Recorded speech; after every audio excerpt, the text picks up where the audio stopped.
Hello అండి, అందరికీ నమస్తే. నేను దిలీప్ కుమార్. మీకు ఈరోజు నేను ఒక వీడియో చేస్తున్నాను. ఇదేంటంటే ఒక ఓల్డ్ ఆఫీస్. ఆ ఓల్డ్ ఆఫీస్లో ఉండేటువంటి అన్ని ఐటమ్స్ ఆల్రెడీ ఈ పెస్ట్ వల్ల పాడైపోయాయి.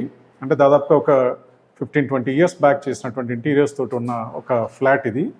ఈ ఫ్లాట్లో ఉన్న ఇంటీరియర్స్ పూర్తిగా పాడైపోయినాయి. అలాగే డోర్ ఫ్రేమ్స్ కూడా చాలా అయింది పెట్టి, ఆ డోర్ ఫ్రేమ్స్ అన్నీ కూడా టెర్మైట్స్ వల్ల కంప్లీట్గా స్పాయిల్ అయిపోయినాయి. ఆ స్పాయిల్ అయిపోయిన టెర్మైట్స్ దీంతో ఆ డోర్ ఫ్రేమ్స్ అన్నింటిని రిమూవ్ చేసేసి కొత్తగా డోర్ ఫ్రేమ్స్ అన్ని సెట్ చేసి, అలాగే డోర్ షట్టర్స్ కూడా తీసేసి వేరేగా మళ్ళీ న్యూ డోర్ షట్టర్స్ని మనము తీసుకొచ్చి ఇన్స్టాల్ చేసాము. అండ్ ఆ న్యూ డోర్ షట్టర్స్ కూడా డైరెక్ట్గా ఫ్లష్ డోర్స్ తీసుకురాకుండా ఫ్లష్ డోర్ పైన మనము లామినేట్ చేసాం both sides to match with the existing interiors. Already existing ఉన్నటువంటి కబోర్డ్స్ని మ్యాచ్ చేసుకుంటూ ఒకే కలర్ స్కీమ్లో మ్యాచ్ అయ్యేటట్టుగా ప్లాన్ చేసుకుని, అలాగే ఇంటర్నల్గా వాల్ కలర్స్ కూడా కంప్లీట్గా చేంజ్ చేసాము. సో యాక్చువల్గా ఏంటంటే ఇప్పుడు ఇవి మనము ఈ medium teak wood door frames తీసుకుని వాటికి పాలిష్ చేయడం జరిగింది. అలాగే ఈ షట్టర్స్ అన్నిటికీ కూడా లామినేటెడ్ బోర్డ్ తీసుకున్నాము. ఆ లామినేషన్ తోటి షట్టర్స్ అన్నిటిని లామినేట్ చేసి ఫిక్స్ చేసాము. సో ఫిక్స్ చేసేసి న్యూ హార్డ్వేర్ తోటి అంతా నీట్గా రెడీ చేసేసాము. అలాగే కబోర్డ్స్ కూడా సిమెంట్ ర్యాక్స్ తోటి కబోర్డ్స్ వేసి ఉన్నాయి. వాటిని కూడా మనం ఏం చేసామంటే బాక్స్ టైప్ తయారు చేసాము. కార్కెస్ అంతా తయారు చేసి షట్టర్స్ కూడా తయారు చేసాము.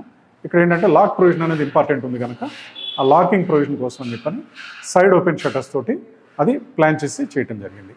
సో ఆ హార్డ్వేర్ కానీ అలాగే ఈ యొక్క వుడ్ వర్క్ కానీ మొత్తం అంతా కూడా బిఫోర్ ఆఫ్టర్ ఎలా ఉంది అనేది మీకు అంతా నేను ఒకసారి వివరంగా చూపిస్తాను.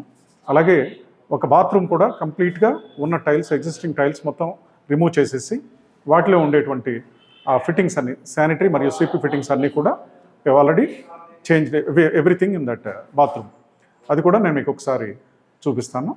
ఒకసారి you can visualise that. And ఎలా అయితే మనకు ఓల్డ్ స్ట్రక్చర్స్లో ఉండేటువంటివి ఉంటాయో వాటిని ఎలా రెనోవేట్ చేసుకోవాలి విత్ మినిమం కాస్టింగ్. ఆ మినిమం కాస్టింగ్ అనే ప్లానింగ్ తోటి చేసాము. ఎక్కువగా మనమేమి స్పెండ్ చేయలేదు. With a reasonable costing we have tried to change all the things and we have made it successfully, and now today we are going to perform the puja also. Thank you.